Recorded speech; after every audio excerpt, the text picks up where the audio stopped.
Hi hello ನಮಸ್ಕಾರ, welcome back to my YouTube channel. ನಾನು ನಿಮ್ಮ ದೀಪ್ತಿ. ಇವತ್ತು ತಮ್ಮೇಲೆ ನೋಡಿದ ತಕ್ಷಣ ಗೊತ್ತಾಗಿರುತ್ತೆ ನಿಮಗೆ ನಾನು ಏನು ರೆಸಿಪಿನ ನಿಮಗೆ ತೋರಿಸ್ತಾ ಇದ್ದೀನಿ ಅಂತ. ಸೀಗೆ ಸೊಪ್ಪಿನ ಉತ್ಕ ಇದನ್ನು ಹೇಗೆ ಮಾಡೋದು ಅಂತ ತೋರಿಸ್ತೀನಿ ಬನ್ನಿ. ಅದರಲ್ಲಿ ಮುಳ್ಳು ಇರುತ್ತೆ, ಅದನ್ನೆಲ್ಲ ತಗೊಂಡು ಸಣ್ಣ ಸಣ್ಣಕ್ಕೆ ಹೆಚ್ಕೋಬೇಕು. ಅಮ್ಮನೂ ಹೇಳ್ತಾರೆ ಮುಳ್ಳಿರುತ್ತೆ, ಗುಡ್ಡಗಾಡು ಪ್ರದೇಶಗಳಲ್ಲಿ ಅಷ್ಟೇ ಬೆಳೆಯೋದು. ಇದನ್ನು ಮಾರೋಕ್ಕೆ ಅಂತ ಅಪರೂಪ ಬರೋದು, ಎಲ್ಲೋ ಯಾವತ್ತೂ ತರಲ್ಲ, ಎಲ್ಲೋ ಒಬ್ಬರು ಇಬ್ಬರು ಬರ್ತಾರೆ ಅಷ್ಟೇ. ಇಷ್ಟು ಸೊಪ್ಪಿಗೇನೆ 50 ರೂಪಾಯಿ ಕೊಟ್ಟು ತೊಗೊಂಬಂದು ಸೊಪ್ಪು ಮಾಡ್ತಾಯಿದ್ದೀನಿ. ನಮ್ಮ ಮನೆಗೆ ಎಲ್ರಿಗೂ ತುಂಬ ಇಷ್ಟ ಈ ಸೊಪ್ಪು ಅಂದರೆ. ಸ್ಮೆಲ್ ಇರೋದ್ರಿಂದ ಓಪನ್ನಾಗೇ ಬೇಯಿಸ್ಬೇಕು, ಯಾರೂ ಕೂಡ ಕ್ಲೋಸ್ ಮಾಡಿ ಬೇಯಿಸ್ಬಾರ್ದು. ಇದನ್ನು ನಮ್ಮಮ್ಮ ಹೇಳಿದ್ದು ಕೇಳಿಸ್ತಾ? ತುಂಬ ಒಳ್ಳೆಯದು ಆರೋಗ್ಯಕ್ಕೆ. ವರ್ಷಕ್ಕೊಮ್ಮೆ ಸಿಗೋದು, ವರ್ಷಕ್ಕೊಂದು ಸರಿ ತಿಂದರೆ ಸಾಕು. ಇದನ್ನು ಅಷ್ಟು ಬೆನಿಫಿಟ್ ಇದೆ ಇದರಿಂದ. ನಮ್ಮಮ್ಮ 2 ತಿಂಗಳಿಂದನೂ ಈ ಸೀಗೆ ಸೊಪ್ಪಿಗೋಸ್ಕರ ಕಾಯ್ತಾ ಇತ್ತು. ಫೈನಲಿ ಸಿಕ್ಕಿದೆ. ಹೇಗೆ ಮಾಡೋದು ಅಂತ ಎಲ್ಲ ನಾನೀಗ ತೋರಿಸ್ತೀನಿ ಬರ್ರಿ. ಸೀಗೆ ಸೊಪ್ಪಿನ ಉತ್ಕದ ಕಾಳಿಗೆ ಟೀ ಕುಡಿಯೋಂತಹ ಕಪ್ಪಲ್ಲಿ 1 ಕಪ್ಪು ಹೆಸರು ಕಾಳು, ತೊಗರಿಬೇಳೆ ಮತ್ತು ಅವರೆ ಬೇಳೆನ ಒಂದು ನೀರಲ್ಲಿ ಕುದಿಸಿ ಹಾಕಬೇಕು. ಆಗಲೇ ಅಮ್ಮ ಹೇಳ್ದಂಗೆ ಇದನ್ನು ಓಪನ್ನಾಗೆ ಬೇಯಿಸ್ಬೇಕು, ವಿಷಲೆಲ್ಲ ಹೊಡ್ಸೋಕೆ ಹೋಗ್ಬಾರ್ದಂತೆ. ಫಸ್ಟು ಕಾಳು ಬೇಳೆ ಎಲ್ಲದನ್ನು ಬೇಯಿಸೋಕ್ಕೆ ಇಟ್ಬಿಟ್ಟು ಸ್ವಲ್ಪ ಟೈಮ್ ಆದಮೇಲೆ ಸೀಗೆ ಸೊಪ್ಪಿಗೆ ಸ್ವಲ್ಪ ಈರುಳ್ಳಿನೇ ಹಾಕ್ಬಿಟ್ಟು ಇದು ಕುದಿ ಬಂದಮೇಲೆ ಸೀಗೆ ಸೊಪ್ಪನ್ನು ಕೂಡ ಅದರಲ್ಲೇ ಬೇಯಿಸೋಕ್ಕೆ ಹಾಕಬೇಕು.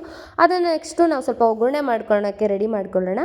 2 ಒಣಮೆಣಸಿನ್ಕಾಯಿ, ಕೊಬ್ಬರಿ ಏನಕ್ಕೆ ಅಂತ ಹೇಳಿದ್ರೆ ಕಾಳಿಗೆ, 2 ಈರುಳ್ಳಿ, ಕೊತ್ತಂಬರಿ ಸೊಪ್ಪು ಇದ್ದರೆ ಹಾಕ್ಕೊಳ್ಳಿ, ಇಲ್ಲ ಅಂದರೆ ಏನು ಪರವಾಗಿಲ್ಲ. ಕೊತ್ತಂಬರಿ ಸೊಪ್ಪು ಇದ್ದರೆ ಅಂತೂ ತುಂಬ ಟೇಸ್ಟಿಯಾಗಿರುತ್ತೆ ಅಂತ ಮಾತ್ರ ಹಾಕೋದು. 3 ಸ್ಪೂನ್ ಎಣ್ಣೆ, 1 ಸ್ಪೂನು ಸಾಸಿವೆ, ಜೀರಿಗೆ ಎಲ್ಲ ಹಾಕಿ ಒಗ್ಗರಣೆಗೆ ಬೇಕಾಗಿರೋ ಅಂಥ ಈರುಳ್ಳಿ ಮೆಣಸಿನ್ಕಾಯಿನೆಲ್ಲ ಹಾಕ್ಕೊಂಡು ಸ್ವಲ್ಪ ಮಟ್ಟಿಗೆ ಕಂದು ಬಣ್ಣ ಮಾಡ್ಕೊಳ್ಳಿ. ತುಂಬಾ ಫ್ರೈ ಮಾಡ್ಕೊಳಕ್ಕೆ ಹೋಗ್ಬೇಡ್ರಿ, ಟೇಸ್ಟ್ ಬರಲ್ಲ.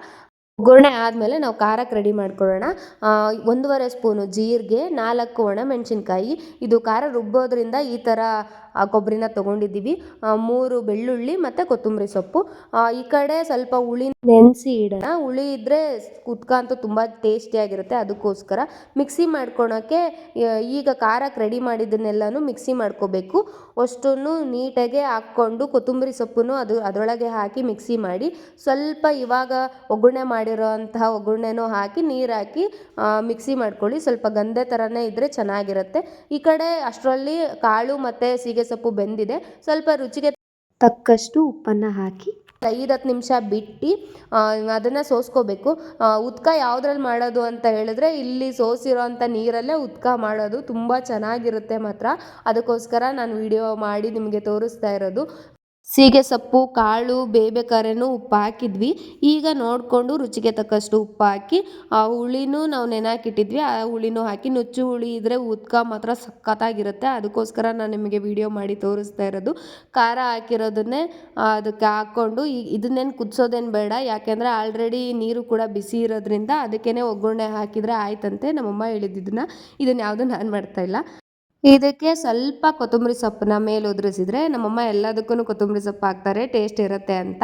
ಇನ್ನು ಉಳಿದಿದ್ದು ಒಗ್ಗರಣೆಗೆಲ್ಲದನ್ನು ಸೀಗೆ ಸೊಪ್ಪು ಕಾಳು ಬೇಯಿಸಿದ್ವಲ್ಲ, ಅದು ಬಸ್ಕೊಂಡಿದ್ವಲ್ಲ, ಅದನ್ನೆಲ್ಲ ಹಾಕಿ ಮಿಕ್ಸ್ ಮಾಡ್ಕೊಳ್ಳಿ. ಕೊಬ್ಬರಿನ ಏನಕ್ಕೆ ತುರಿದಿಟ್ಟಿದ್ವಿ ಅಂದರೆ ಇದಕ್ಕೆ ಕೊಬ್ಬರಿ ಮತ್ತು ಲಾಸ್ಟು ಕೊತ್ತಂಬರಿ ಸೊಪ್ಪನ್ನ ಹಾಕ್ಬಿಟ್ರೆ ಉತ್ಕದ ಕಾಳು ರೆಡಿ. ಅದು ಸೀಗೆ ಸೊಪ್ಪಿನ ಉತ್ಕದ ಕಾಳು ರೆಡಿ, ತುಂಬ ಚೆನ್ನಾಗಿರುತ್ತೆ ಟೇಸ್ಟು. ಅದಕ್ಕೋಸ್ಕರ ನಾನು ವಿಡಿಯೋ ಮಾಡಿ ಹಾಕ್ತೆ. ಈಗ ಊಟ ಮಾಡೋ ಟೈಮು. ಉತ್ಕ ಕಾಳು ಮಾತ್ರ ತುಂಬ ಚೆನ್ನಾಗಿದೆ. ಮುದ್ದೆ ಮೇಲೆ ತುಪ್ಪ ಮತ್ತು ಸಾರಿಗೆ ಸ್ವಲ್ಪ ನಿಂಬೆ ಹುಳಿ ಹಾಕ್ಕೊಂಡು ತಿಂದರೆ ಸ್ವರ್ಗ ಮಾತ್ರ. ಉತ್ಕ ಮಾತ್ರ ತುಂಬ ಚೆನ್ನಾಗಿರುತ್ತೆ, ಅದಕ್ಕೋಸ್ಕರ ನಾನು ನಿಮಗೆ ವಿಡಿಯೋ ಮಾಡಿ ತೋರಿಸ್ದೆ. ನೀವು ಟ್ರೈ ಮಾಡಿ ಮನೇಲೊಮ್ಮೆ.